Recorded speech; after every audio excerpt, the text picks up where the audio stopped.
আসসালামু আলাইকুম। রবির আলো লার্নিং পয়েন্ট থেকে আপনাদের স্বাগতম। প্রিয় শিক্ষার্থীরা, তোমাদের দ্বিতীয় প্রান্তিক মূল্যায়ন চলছে। পঞ্চগড় জেলায় আগামী 21/8/25 তারিখে অনুষ্ঠিত হতে যাচ্ছে ইংরেজি পরীক্ষায় যে সিলেবাসটুকু আছে সেটুকু প্রিয় শিক্ষার্থীরা তোমরা দেখে নাও। ক্লাস 4-এর পেজ নাম্বার 30 থেকে 53 পর্যন্ত, ক্লাস 5 পেজ নাম্বার 34 থেকে 61 পর্যন্ত। প্রিয় শিক্ষার্থীরা, এর মধ্যেই ন্যাপ থেকে তোমরা বৃত্তি পরীক্ষার জন্য একটা প্রশ্ন কাঠামো পেয়েছো। সেটা আজকে তোমাদেরকে আমি কী কী আইটেমগুলো আমাদের এই দ্বিতীয় প্রান্তিকে থাকতে পারে সেই সম্পর্কে একটু ধারণা দেই।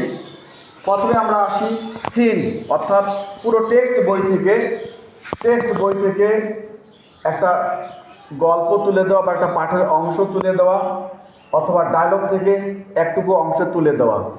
এই সিন অর্থাৎ তোমার বইটি থেকে যে অংশটি প্রশ্নপত্রে থাকবে সেখান থেকে 3 ধরনের প্রশ্নপত্র থাকবে। এক নম্বর হলো ম্যাচিং বা মিলকরণ, কলাম এ এবং কলাম বি, দুইটা কলাম থাকে, এ কলামের সাথে বি কলাম মিল করতে হয়।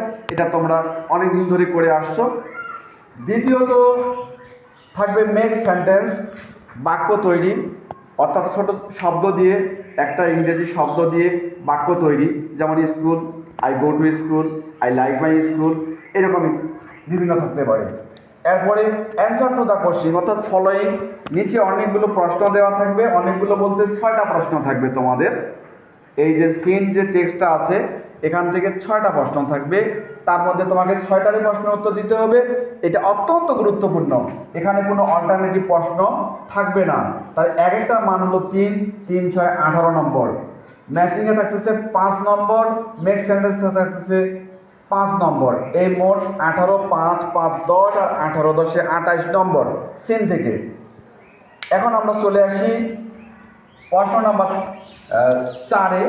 এখানে আনসিন, অর্থাৎ তোমার টেক্সট বইয়ের বাইরে তুমি যেটা তোমার জানা আছে কিন্তু তুমি হুবহু বা বই থেকে এটা হুবহু তুমি পাবে না, বা টেক্সট বইয়ের বাইরে, সেটা টেক্সট হতে পারে, ডায়লগ হতে পারে, আউট অফ টেক্সট বুক, তোমার পাঠ্য বইয়ের বাইরে টেক্সট তুলে দিতে পারে অথবা একটা ডায়লগ তুলে দিতে পারে। এইটুকু পড়ে ফিল ইন দ্য ব্ল্যাঙ্কস, শূন্য স্থান পূরণ করতে হবে। এখানে 5টি থাকবে, 5 নম্বর। মাল্টিপল চুজ কোশ্চেন, অর্থাৎ অনেকগুলো একটা প্রশ্নের 4টা করে উত্তর দেওয়া থাকবে, সঠিক উত্তর থাকবে একটা, সেটা সঠিক উত্তরটি লেখা, এখানে থাকবে 5 নম্বর। অপরদিকে 6 নম্বর অত্যন্ত গুরুত্বপূর্ণ, ঠিক 3 নম্বরের মতো অ্যান্সার টু দ্য কোশ্চেন, অর্থাৎ ওই আনসিন টেক্সট বা ডায়লগটি পড়ে সেখান থেকে 5টি প্রশ্নের উত্তর করতে হবে। প্রতিটি প্রশ্নের মান, এক একটা প্রশ্নের মান যদি 3 করে হয় তাহলে 5টা প্রশ্নের মান 15। এখানে তোমরা 15 নম্বরে অ্যান্সার করতে হবে। এরপরে 7 নম্বরে যেটা আসতেছে মেক ডাব্লিউএস কোশ্চেন, স্টেটমেন্ট দেওয়া থাকবে এবং আন্ডারলাইন দেওয়া থাকবে, সেখান থেকে তোমাকে ডাব্লিউএস কোশ্চেন তৈরি করতে হবে।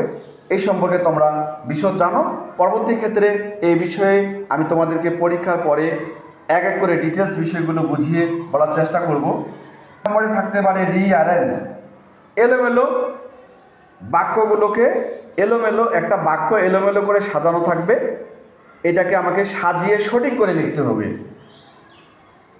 আর 9 নম্বরে থাকবে use capital letter and punctuation, অর্থাৎ বড় অক্ষরের ব্যবহার, ক্যাপিটাল লেটারের ব্যবহার এবং পাংচুয়েশন, বিরাম চিহ্ন, যেটা comma, semicolon, question marks, exclamation marks ইত্যাদি।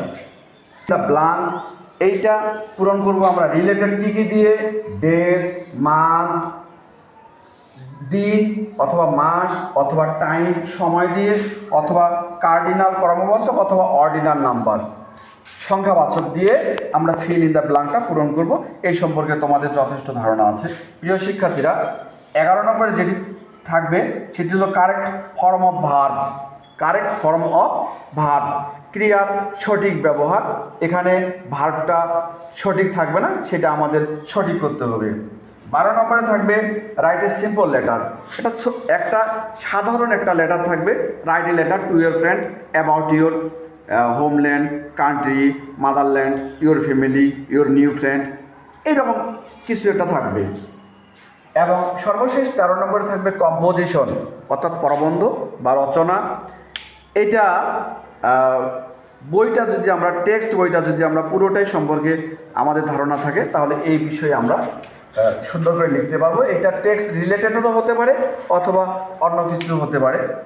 তাহলে প্রিয় শিক্ষার্থীরা, আমি ক্লাস 5-এর 34 থেকে 61 পর্যন্ত আমার কাছে যেগুলো ইম্পর্টেন্স মনে হয়েছে সেগুলো হলো, তোমরা দেখবা occupations, my home district and happy birthday. এই তিনটা যদি আমরা গল্পগুলো ভালো করে পড়ি, অথবা এর মধ্যে এই পৃষ্ঠা 34 থেকে 61 পর্যন্ত যে পৃষ্ঠাগুলো আছে এর মধ্যে ডায়লগগুলো যদি আমরা সুন্দর করে পড়ি, তাহলে আমরা এই প্রশ্নগুলোর 1 থেকে 3 পর্যন্ত প্রশ্নগুলোর অ্যান্সার আমরা সুন্দরভাবে করতে পারবো। প্রিয় শিক্ষার্থীরা, যেহেতু ইংরেজি পরীক্ষা তোমাদের অনুষ্ঠিত হতে যাচ্ছে, এটা যেহেতু আমাদের মাতৃভাষা নয়, আমরা ইংরেজিটাকে ভয় পাই। আসলে ভয় পাওয়ার কিছু নেই, আমরা যদি প্র্যাকটিস বা অনুশীলন করি ইনশাল্লাহ তোমরা সফল হবে। তোমরা আজ থেকে লেগে থাকো, ইংরেজিটা রিভিশন করে ফেলো, এক এক করে সব আইটেমগুলো দেখো। আমি যেটা বললাম সেটা হলো আসন্ন বৃত্তি পরীক্ষার যে প্রশ্ন কাঠামোটা আছে সেই অনুপাতে আমি এখানে বর্ণনা করেছি। তোমরা এর বাইরেও আরও অনেক কিছু থাকতে পারে, সেগুলো তোমরা সব কিছুই পড়ে নিবে এবং খেয়াল রাখবে যে কোনো আইটেম যেন বাদ না যায়। এবং শুধু তাই না, আমরা পড়ার সাথে সাথে আমরা সেটা লিখে ফেলবো। ধন্যবাদ তোমাকে, তুমি বিজয়ী হও, তুমি দেশের পৃথিবীর সেরা মানুষ হয় এই প্রত্যাশা রইল। ধন্যবাদ।